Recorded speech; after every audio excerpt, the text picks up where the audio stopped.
नमस्कार, मी सारिका ब्लॉगमध्ये आपलं सर्वांचं स्वागत आहे.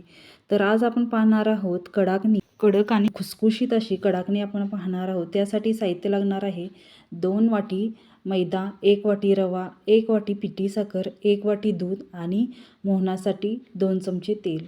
तर आपण सगळ्यात पहिल्यांदा 2 वाटी मैदा हा चाळून घेतलेला आहे, 1 वाटी रवा आणि पिठी साखर सगळं मिक्स करून घेतलेलं आहे आणि 2 चमचे तेल मोहनासाठी घेऊन आपण हे सगळं एकत्र करून चांगलं चोळून घ्यायचं आहे. सगळ्या पिठाला लागेल असं सगळीकडं एकत्र करून घ्यायचं आहे आणि त्या मळण्यासाठी 1 वाटी दूध घेतलेलं आहे. आता थोडं थोडं करून आपण हे दूध घालून मळून घ्यायचं आहे. इथं दुधाऐवजी पाणी पण तुम्ही घेऊ शकता आणि चांगलं मळून ते अर्धा तासासाठी आपण ठेवून घ्यायचं आहे. हे बघा आपला गोळा तयार झालेला आहे. आता आपण हा रवा घातल्यामुळं रवा चांगला भिजण्यासाठी आपण हे अर्धा तास पीठ असंच ठेवायचं आहे आणि अर्धा तासानंतर हे बघू शकताय पीठ किती छान झालेलं आहे. आता हे अजून थोडं मऊ होण्यासाठी आणि खुसखुशीत आपल्या कडाकण्या होण्यासाठी आपण ह्याला जरा चेचून किंवा थोडे थोडे गोळे करून आपण मिक्सरमध्ये पण काढून घेऊ शकतो. परंतु मी इथं वरवंट्याच्या सहाय्याने थोडं चेचून घेतलेलं आहे आणि मऊ एकदम पीठ झालेलं आहे.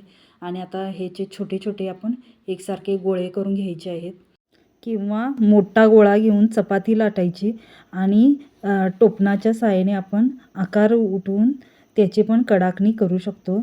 आणि हे बघा अशी छोटे गोळ्याची पण आपण कडाकणी एकदम पातळ अशी लाटू शकतो. तर आता बघा अशी छान गोळे करून आता गोल अशी कडाकणी लाटायची आहे. ही कडाकण्या एकदम अशी पातळ लाटायची आहे. बघू शकता किती पातळ लाटलेली आहे. ही जाड अजिबात लाटायच्या नाहीत, नाहीतर ह्या फुगतात आणि तेल त्याच्या आत जातं. त्यामुळं ह्या एकदम अशा पातळच कडाकण्या असाव्यात. कडाकणी म्हणजे एकदम पातळच असतात आणि त्याच्यावर आपण चमच्याच्या साहाय्याने असे टोचे काढायचे आहेत म्हणजे ती फुगणार नाही. आणि चांगली दोन्ही बाजूनी आपण चांगली तळून घ्यायची आहे. जास्त पण असं करपायचे नाहीत आणि मध्यम अशा तळून घ्यायच्या. ह्या कलरवर आपण तळून घ्यायचे आहेत. किती छान झालेले आहेत बघा कडाकण्या.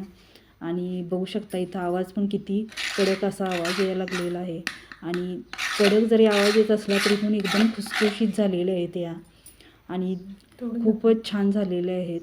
1 महिना जरी ठेवला तरी पण ह्या अशा मऊ पडत नाहीत, नरम पडत नाहीत. आणि बघा किती खुसखुशीत अगदी सहज मोडायला लागलेत, पण कडक पण आहेत ह्या, बघू शकता तुम्ही.